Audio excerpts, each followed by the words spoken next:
This is Getting Past Subtitles. My name is Sean Peel. And I'm DK Lee. And welcome to the second week of our... Is it even buddy cop anymore? Is it? Now it's just cops. I snuck this one in.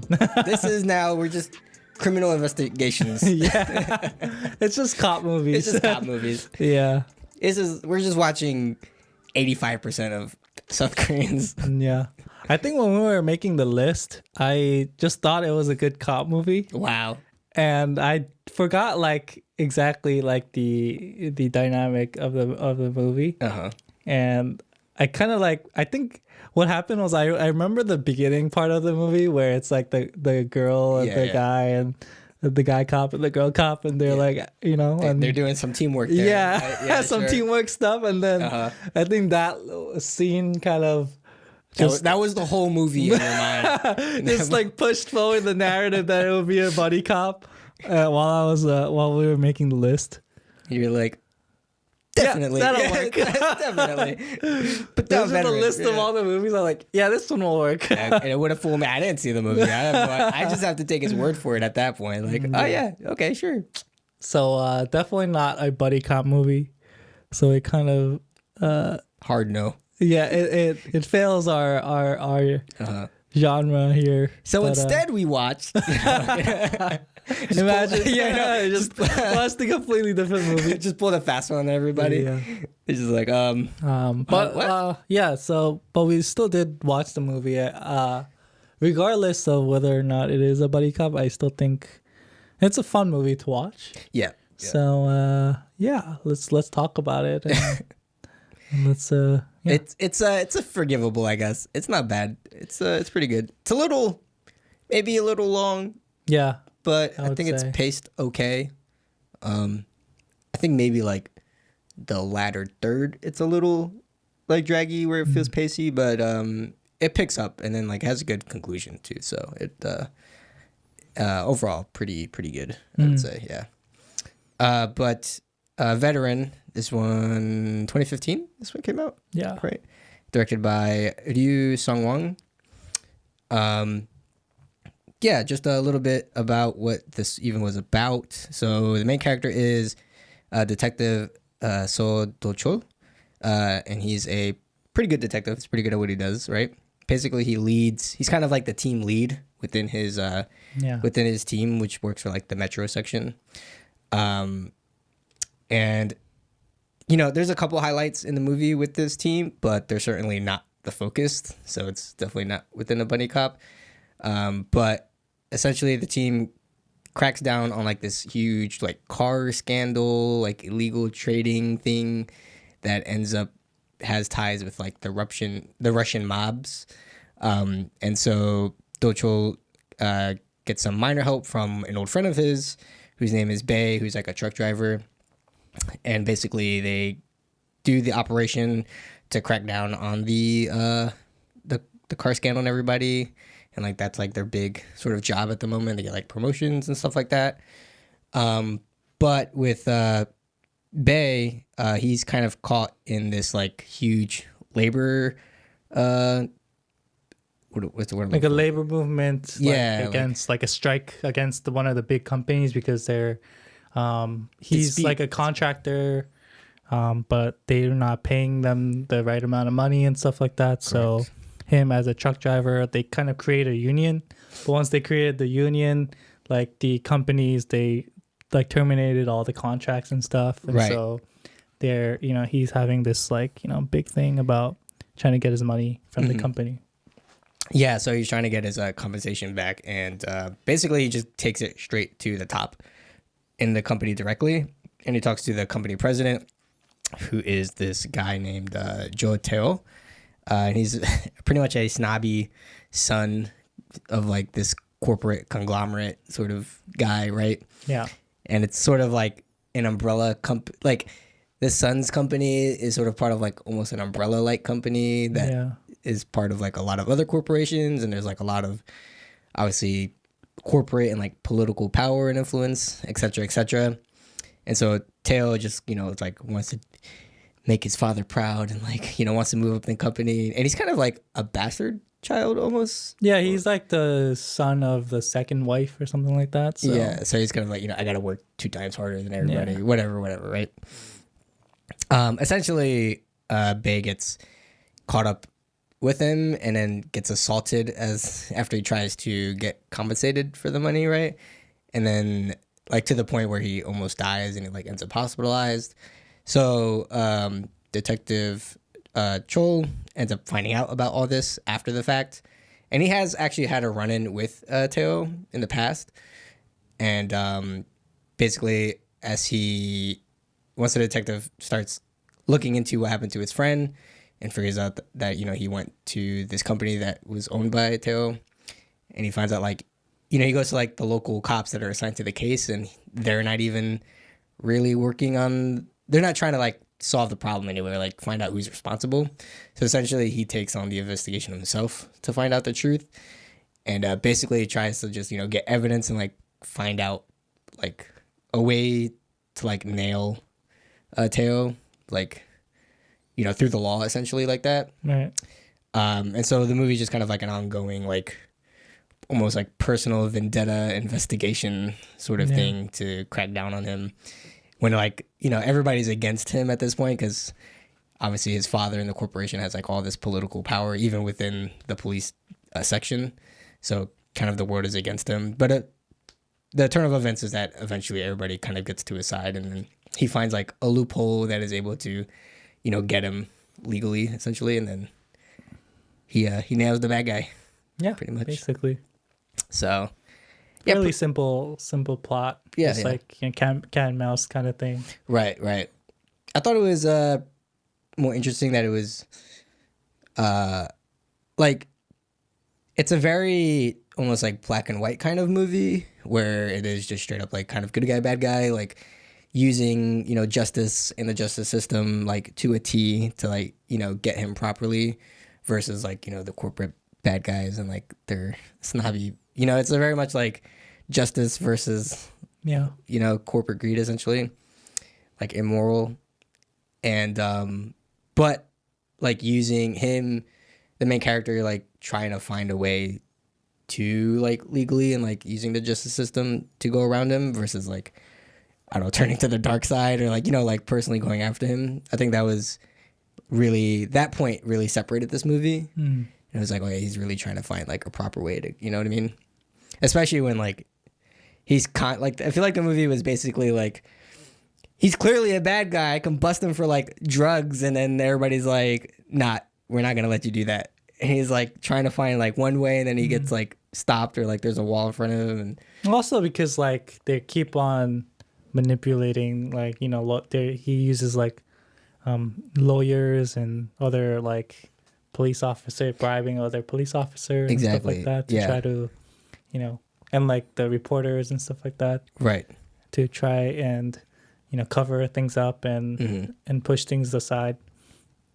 I think what was interesting for me while I was watching it was like the basic premise of the movie, where the main character Do-cheol, he talks about it too. He's like, you could have just apologized and everything would have been like settled. Fine. Yeah. But you like keep on trying to make it like bigger and bigger by like covering these everything. big things and making it like so much bigger than it has to be. Right. And I just thought that was a very like interesting like theme in the movie. Yeah, right. Just do the right thing, and then where like you could have just like stopped at this point, but they keep on like making things bigger by like adding other things, or like having murders here, or like attempted to kill a cop there, and, and like having drug stuff there, like doing the party stuff and all that. It's funny, it does get like incrementally worse, where it's like, because even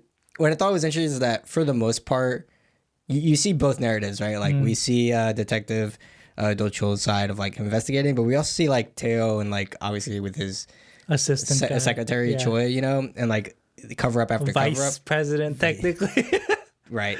Whatever it was, and but like you see both sides, and then but like it just gets like incrementally worse, where it's like we don't know even that they covered up the fact that it was a suicide for Bae, Attempted right? suicide. Attempted suicide. Because you just see like him getting assaulted, and then, the movie makes you believe that he actually did attempt to suicide after like depression and everything. But then you find out, oh, it was just also a cover up, and like it was manipulated. Yeah. And things like that. But then even with everything else, it's like they try to do one thing, and then it goes up to like, let's murder the cop, and then they try to like bribe the wife and the family. Exactly. But then they go to a next step where like, we'll just murder the guy, and then like just kind of. And then they almost killed the cop. He stabbed the cop, and then the secretary dude like turns into the fall guy for it, and then he just makes it even bigger. Exactly. Yeah. It's like, damn, we're going to that extent. Yeah. And Choi's like totally fine with it. Yeah. Which kind of shocked me too a little bit. I thought he was gonna be like, nah, this family screwed me over. Yeah.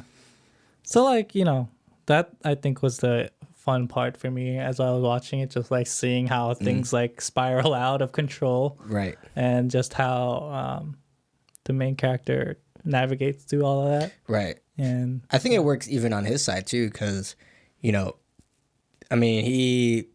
is like blindsided by the fact that his friend sort of needed his help up until it's already too late. And then even for him, he kind of seemingly goes through more drastic measures to bust Tae-oh. Yeah. And like also kind of incrementally just goes more and more off like extreme tactics or extreme strategies. It's like, as a cop, maybe you shouldn't be doing that, but he's like, I gotta go to this extent because, this is against me, or like I can't do that because they're hiding this evidence or things like that. So and a lot of the like the police jurisdiction stuff, right? It's like it's not even technically his jurisdiction. Yeah. But he like goes out of his way to try to solve the problem, and then the people like the other police like they kind of hate it, right? Yeah. But then you also see that they're kind of getting bribed by the company. Yeah, they're too, in the pockets. Like, oh my goodness. And he's like, we have our dignity at least. Yeah. Dude. Come on, guys.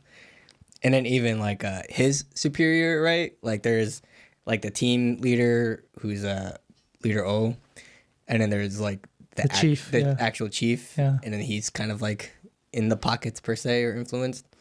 So I think, what's funny is at that point, I was like, how would he get out of this situation? Like I think after that, where it's like your team directly is now just forfeit. So now you kind of have to take personal measures into, getting vengeance. But then there was like an interesting case where, so they well, the cop gets stabbed. Yeah. And so, and then the police chief is like, who the hell tried to stab my rookie? So, but I think that interested me because it was like, oh, we're going back to like, basically like, justice and moral wins over everything. Well, I think it's just a cool like nuance there. Like it's not just like black and white in that respect where like the guy, obviously the guy is kind of swayed by the political aspect of it. Sure. But he also has a sense of justice as well, where he's like, you don't touch my family kind of thing. Yeah. And I think the two dynamics is pretty interesting because later on, when like things get really out of control, he's also like, dude, you're gonna be, you're gonna be deployed somewhere else, and you're gonna split the whole crew up. Right. And then he kind of gets convinced into like playing along with what Do-cheol wants to do, like for the investigation and stuff later on, where he's like, just say that you're like, going on a raid for the gambling housewives or whatever. And he kind of wants to maintain that political like line, right? Right. Whereas while just like letting them do whatever the hell get the thing done, get the job done. Yeah. But he still tries to skirt that line. But he isn't like on their side up until that moment where like the rookie gets stabbed and then, Do-cheol kind of comes with more convincing sort of like evidence or, to bust. But it is like that scene that turns the tides of the nature of it, Yeah. And that's what was interesting to me because it just realigns like the theme of the movie, I guess, or just like the motivations of the movie where it's like, justice is going to solve this problem at the end of the day versus, and it just like equally pits like justice versus like morality or something like that. So yeah, and it's like, oh, okay, so like it just like sticks within the theme of it, you know. It's like, okay, the structure just feels more solid now, you know. Yeah. So that's what kind of interests me. Yeah, I really like the comedic bits of the movie. Yeah, it's not so like not obvious, but it's not so like peppered everywhere, I think. But it's like there are moments where it's like kind of like very tastefully funny. Like it's like the moment when the two cops, they go to the local police station nearby for the raid for the house party that's happening nearby. And they go under the guise of like, you know, the gambling housewives thing.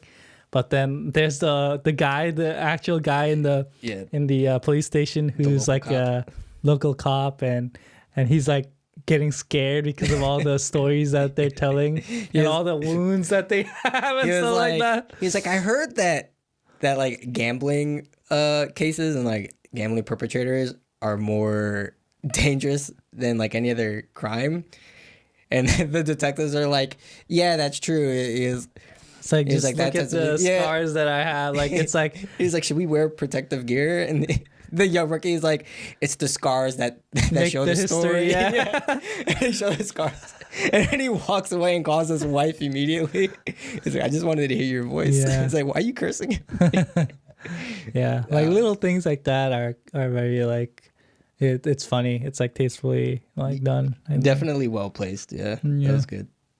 There's another one. And you know what's funny is it's almost strategic, right? Because I think the impression that you would get in the first 10 minutes is not the same for the rest of the movie is what happens. What do you mean? Because like the hook of the movie, right, is busting like the Russian mobsters and like that investigation. And it feels like kind of comedy buddy cop in a way. Like the team and the squad is very like, there's a lot of scenes with them. Like they're all highlighted. You don't even really know that Do-cheol is the protagonist until kind of like at the end of the scene. But a lot of that is played with comedy, like that whole sequence, right?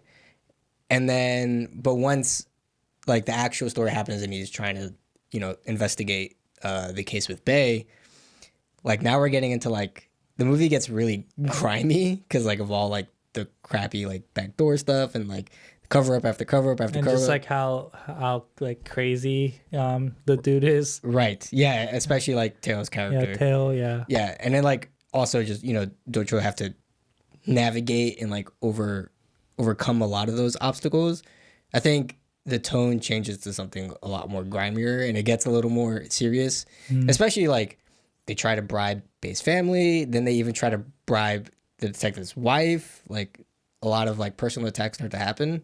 And there's kind of like less comedy bits. Like they're here and there, but the overall tone gets a little more darker. And then by the end, I think it gets more action, more of like lighter based. Yeah. But, you know, once they try to really crack down. But it just felt completely different from the hook of the movie. So, but I think like even then, like you said, trying to introduce comedy at that point, it's like you really gotta know when and where to do it, you know. And there's always a good balance, like in storytelling, you know. It's like you don't always want it to be 100% dark per se, but you know what I mean. Yeah, I feel like Korean movies do a relatively good job at that, like the balance between like having lighthearted moments to offset some of the really like down kind of moments, right? Like really serious moments. I think it's the kind of comedy that really helps in that sense because it's very situational comedy that they use in Korean, you know, movies that allow for it to be funny, but still maintain its like not seriousness, but maintain its like color, like it's like style, right? Yeah. Like even like Memories of Murder, right? It still has a lot of like comedic moments in the movie, sure, right? But it's a very like you know serious like you know it's not like a it's a pretty dark movie, right? Right. But it still has those comedic like undertones. It's like a dark comedy in one sense. Sure. But like it's not really too. Like at certain moments, it's just like they're like breathable moments. Yeah, it's like just situational like comedy that just makes it like kind of funny. Like the characters are like kind of goofy sometimes. Like they act in a funny they act in a way that's like to the audience. It's when they watch it, it's like wow, that's kind of dumb, right? Like when in the main character in Memories of Murder, he like is talking to the disabled like kid and like he like, you know, jokes around with him or like smacks him in the head or something, like those kind of things that like that like, you know, make the movie have a comedic undertone while it's still maintaining a plot that's very dark or like I said, serious. It's they come out of like the situation. Right. Yeah. And I think like Korean movies are very good at that. And I think I don't know, I think some of the like more like some of the more commercial American movies, they like go really hard on the comedy, but like they're not able to like reel it back for some of the more serious moments. Right. I feel like. Yeah. And I think that's like something that could be, you know. I think a huge difference is like for like Hollywood movies. So like I think what you're saying is true for Korean movies. It kind of comes out of the situation like in the scene, and it feels seamless, right?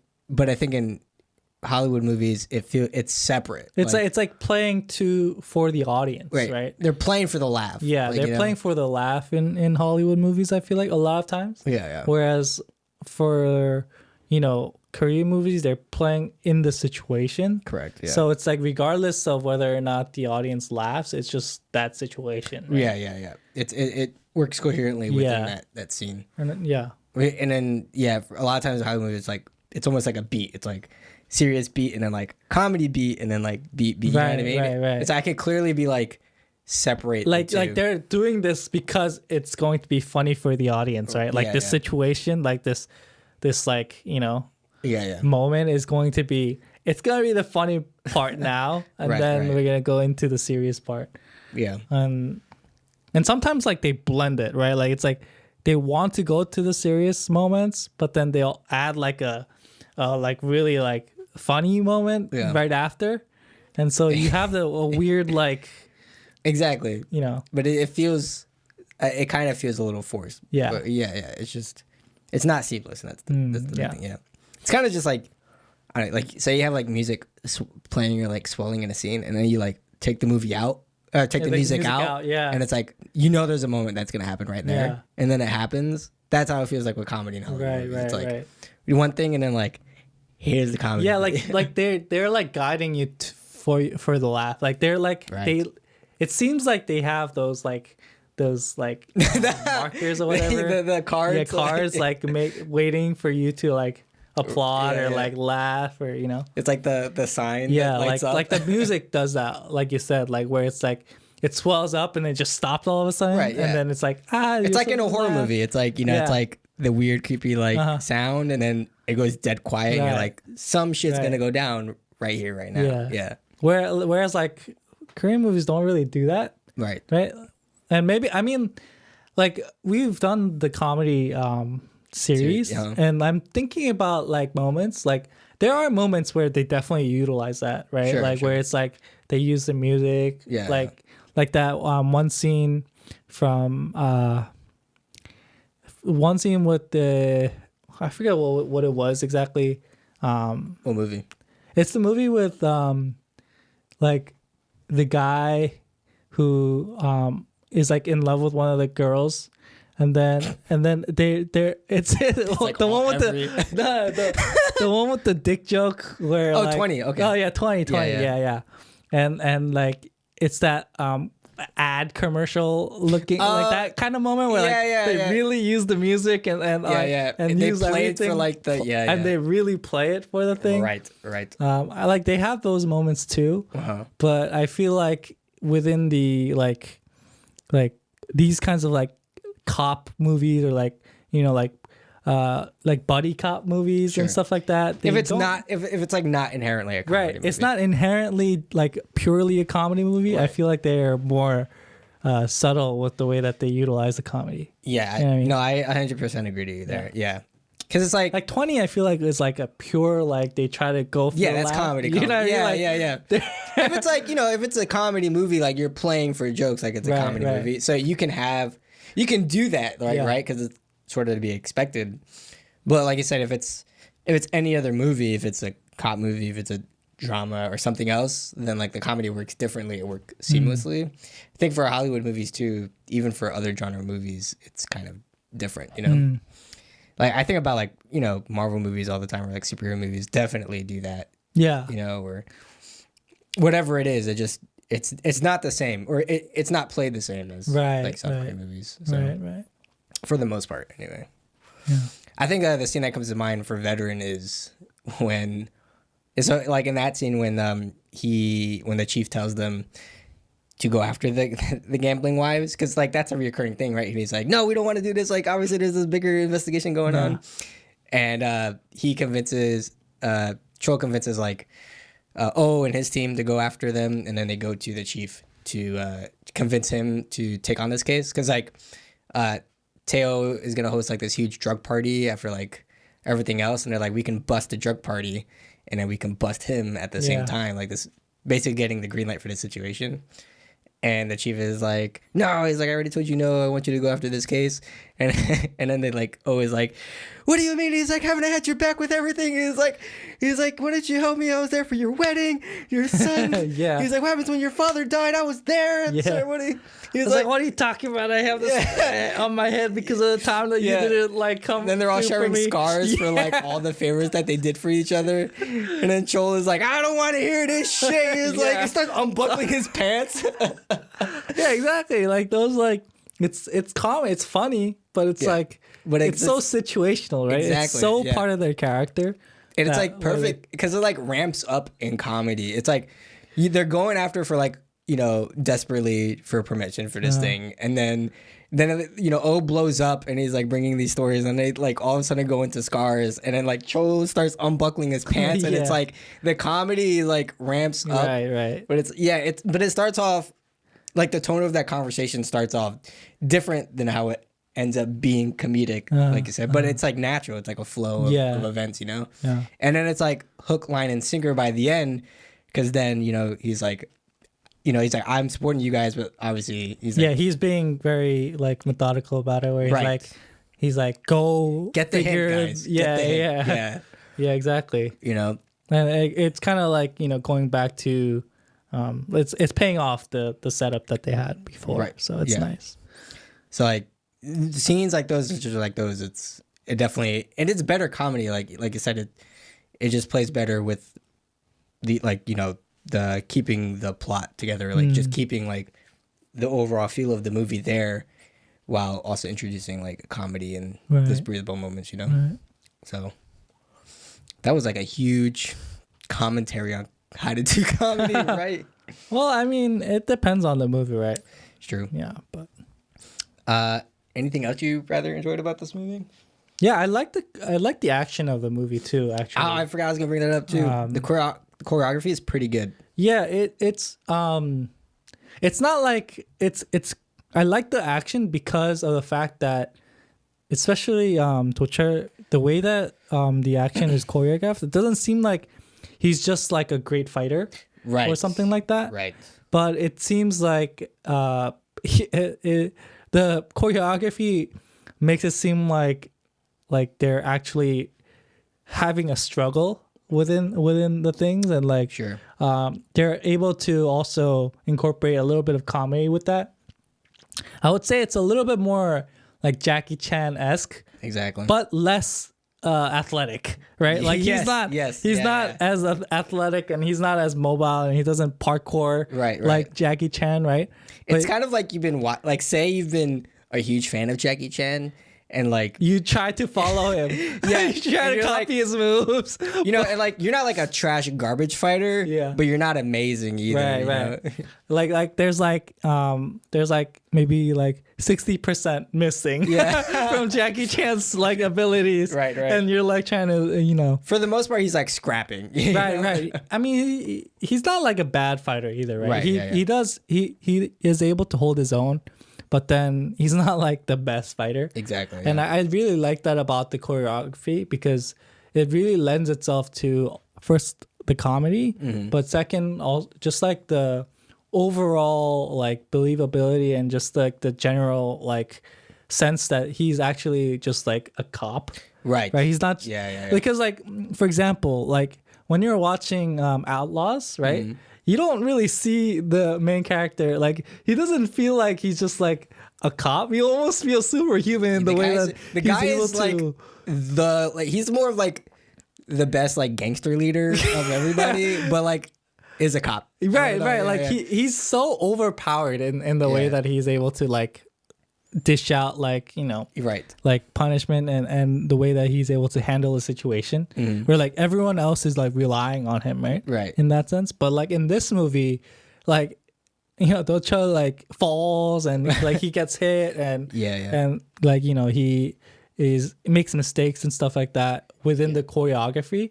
But he's got grit. Yeah, and I like the dynamic that creates for the action. Yeah. And like the incorporation of like different characters within the action too. Like like Miss Bong, like she always comes and like kicks the dude at the end, like those kinds of things like, add to the comedic effect of it. Yeah. And that other guy who's like a heavy like weightlifter, but he always like kicks and like misses. Yeah. Stuff like that, Miss Bong like throws her head into the container. Yeah. The first scene. And I actually really like too that like that dichotomy playing with Tae-oh, who's like an actual fighter, right? Like he's definitely more of a trained fighter than Do-cheol, right? Yeah. Maybe, he's like young and like very arrogant and maybe he's not the most perfect fighter. As you see, like he trains with a real martial artist. Yeah. But he's grimy as fuck, right? And like he uses that as his edge per se. But then when it comes down to the final scene where it's them two duking it out, like it's faithful to those personas and to those characters, those fighting characteristics. Yeah. Like Tae-oh kicks his ass, like, up into the gritter end. Like I felt bad like watching him getting like, especially when he hits the fire hydrant. Oh man. You're like, oh, that's it. That's a wrap. That one must have hurt like crazy, dude. And, it's a head nod too, because at the end he's like, he's a pretty damn good fighter as he's like dying on the ground. Yeah, like staying true to those characters and their abilities is really nice within the action. Right, yeah. And it's like, it supports their characters too. Like, I think that says a lot about who they are at the same time, And that physicality is just a really big part of like knowing and getting into the character at the same time, Yeah. So pretty interesting use of action. Yeah. For sure. What about speaking of Outlaws, what about someone's cameo? I told you there was gonna be the cameo. It was like, well, shit's about to get real. And imagine he just came in, boom, get out of my. Basically, it was the same character that came out. Yeah, just like walks away. Apparently, like it was his own idea to do that cameo in the movie.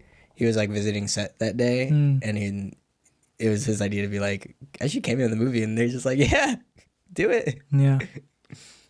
How much of a badass you got to be like, I'm showing. That's like Tom Cruise. Like influence, You just show up on set and you're like, can I have a cameo? And they're like, dude, anything for you, yeah. Please, what do you want? Yeah. That's funny. Let me see. Yeah, I mean, overall, like, really enjoyable movie. Really, like, straightforward movie, too, though. Very, very kind of simplistic in many ways, I feel like. Yeah. But yeah, like I said earlier, just kind of pitting good against evil inherently and just really sticking with it, but it's like a formula that works. Yeah, it's like a fun blockbuster movie. I think that for sure. When it first came out too, it was a very big hit just because of like the actors, but also just how it's simple, but it's also fun and and it's got a bit of everything. It's got a bit of everything. So it was a very big hit in Korea. But like just talking about like the actors and the acting, like just watching it again, the Tae-oh, like the guy who plays Tae-oh. Yeah. I'm just like, man, like he's a really good actor. Like the way that he portrays a lot of the different like emotions, but not just the emotions, but like just the mannerisms that he has. Right. Yeah. In certain scenes, that you just kind of like. It's hard to just like imagine him as something else at that moment when you're watching. Right. You're just like, dang, this guy like seems like he's actually like just this dude. I feel like that's a good sign for like, I mean, any actor and any role, if like you're able to sell an image so well that you're like in this movie, in this moment, like that is like I feel like he would be that in real life. You know? Like he's just like a total asshole. Right. Like the scene when the first time that Do-cheol meets him at the party and then he's like, oh, so this is how the rich like play, like hang out, and he's like, oh, like how do you think that the rich hang out? And then he starts like throwing the grapes and smashing the bananas and stuff, and like just like the way that like he just like does that. And also the moment when the truck driver bag goes all the way up to the top floor of the company office or whatever, and like he makes him fight the other guy, and like the way that like he's like talking to the kid while like he's making him watch like his dad and the other dude fight each other, and just like all the little like mannerisms he has during that, and like you can also like kind of see that he's like addicted to coke while like all of that is going on too. Yeah, he's very like edgy. Yeah, so just all of that like put together like really like sells his character really well. Yeah, 100%. And it's just like a really good like villain. Yeah, it's really impressive. I mean, going back to the party scene, that like in one sense, okay, like you have like the crazy like kind of like psychotic bad guy, and it almost feels, I think I can see it in the light of being like, this feels like a cheat to make a good villain, and you just play the crazy guy, you know what I mean? Like you kind of, your mannerisms are everywhere, you're kind of like very twitchy in that sense. But I think for him, like he's kind of has those very chaotic moments in that scene, but then after the fact he's like, oh yeah, he's like, my father taught me to push a man to his limits to kind of see his true nature in that sense, and he kind of like dials back in and he's sort of like himself per se, and it really sells for me like he played that duality, like he did what he did, but it was in a methodical sense. Like he just didn't do it because he was a crazy, like not for the sense of crazy, he didn't do it, Yeah, like I mean, I think like you said, it's the way that he plays like different scenes in different ways that really sells the character too, and you almost have a bit of sympathy for him as well because of the fact that like when he's like talking with his secretary, he's technically a secretary, but he's also like his brother, like not a brother, but like he's like kind of close, like equal, like close, like like brother, family. Or whatever, family, like member, right? And like the way that he talks to him, and also like kind of the relationship that you can kind of glean from the way that they talk to each other, also like sells like his character, and just like little moments, like whenever he's faced with like his father and he's with his father, like you can also kind of like see where like why he is the way that he is, right? Those kind of things can kind of like help you like not necessarily like sympathize with him, but like understand where he's coming from, like why he is the way that he is. I think those things kind of like help a lot with his character too, and just like building like a nuanced character where it's just not like this crazy dude, but like he is like that because of like all the things that is like going on in his life. It's like giving a little backstory without explicitly like telling it verbatim.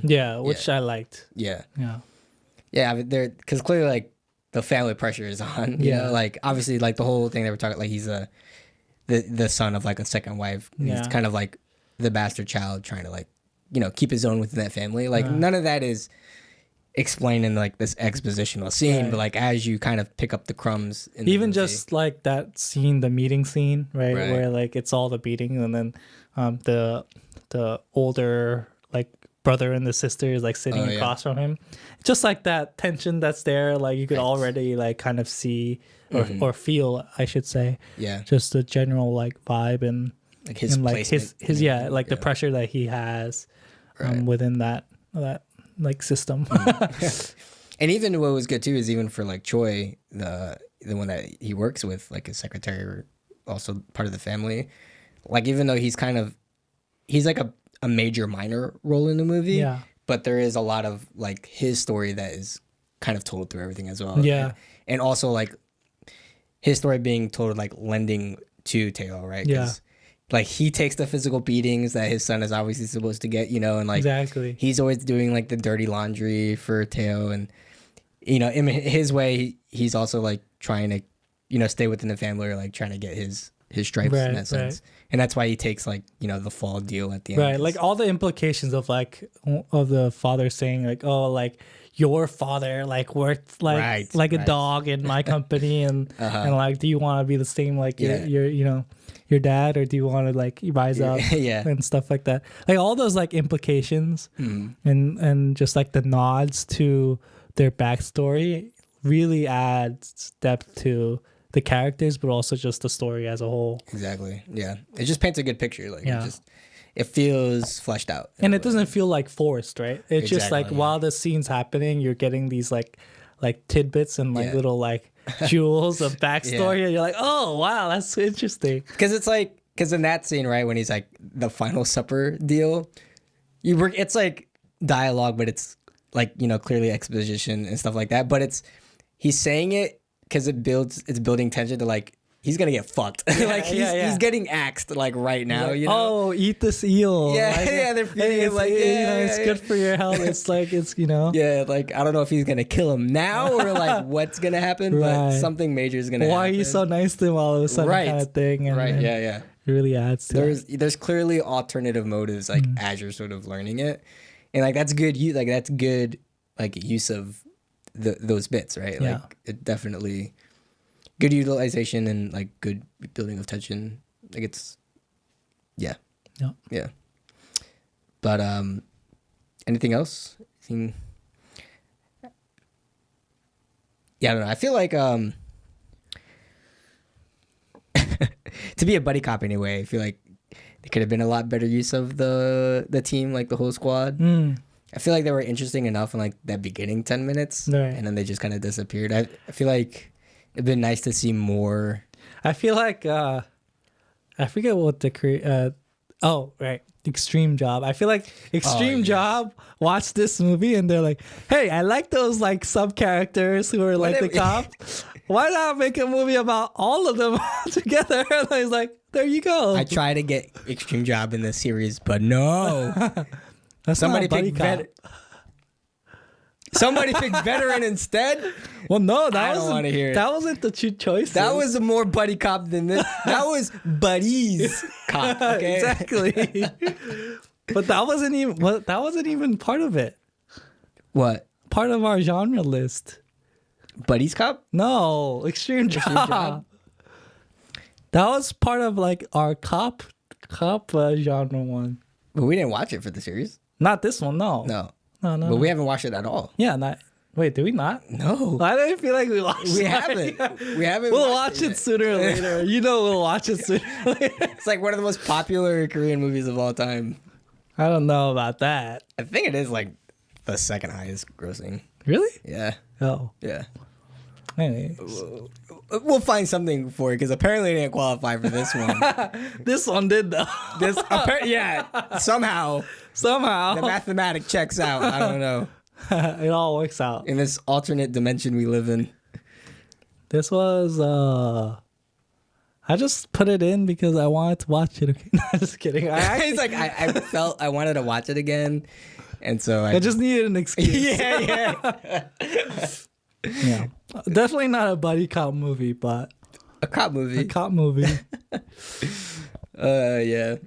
But it's interesting to see how they play with that. You know what I mean? Like watching Midnight Runners and watching this movie, like the dynamic between the two characters is almost like infused into one character for this one, where like he's kind of doing everything, right? Yeah. They like, you know, where in Midnight Runners the two guys had like two different like parts to a whole, right? One guy was the brain and the other guy was the bronze. Whereas like this guy is kind of like doing everything, right? He's like, I'm the detective. Yeah, I do everything. I will beat all of you, and I will solve it myself, because that is what I do. But I think the buddy cop worked really well in Midnight Runners, also because of the fact that they're inexperienced cops, right? And they're both learning, and then they're both finding what their talents are in one sense, like what they're good at, what like. Yeah, you can kind of see like their chemistry like form in a scene, right? And, like you're like, oh yeah, this is how. Yeah, whereas this one, he's like already a very seasoned detective, right? And he's trying to figure things out. So. Yeah. This is in that sense, it's like, I mean, the stakes are pretty high in that movie, but in this one, it's like he's being challenged in so many ways. That's, you know, feels like more experienced challenges, right? You know, right. Yeah. When if this situation was like for Midnight Runners, those guys would be like, I don't even know like where to start. Yeah. My own chief is against me. The whole precinct is against me. Right. It's like, we got no evidence. Yeah. I don't even know. Not even the media wants to take this. Oh yeah. So a lot of stuff going on. But yeah, as we go on with the series for next week, I surely hope it is a buddy cop, because as the name is called, Mr. and Miss Cops. This is also pretty new. This came out in 2019, directed by Jo Tae-oh. Have you seen this one? Nope. We just kind of found this, right? Yeah. Okay, yeah. So I haven't seen this one either. But I certainly hope, at the very least, it can be not good, but as long as it's a buddy cop, I'm okay. That's our bar. Yeah. It doesn't even have to be good. As long as it's got two characters that, you know, have solve crimes together. Yeah. It could be Batman and Robin for all I care. But yeah, so Mr. and Miss Cops will be next week. And yeah, looking forward to it. Should be interesting. And then we end off with Tiger on Beat, which is definitely Lee's pick because that came out in 1988. I'm excited for that one. Of course you are. Yeah. He's like, I'm sick of these new movies. Yeah. All I've been watching is HD for too long. Yeah, I need some grain in there. I need some like desaturated colors. Yeah. Some flaws. I need flaws. That's what I need. But yeah, so next week we'll see you for that. And yeah, pieces. Bye.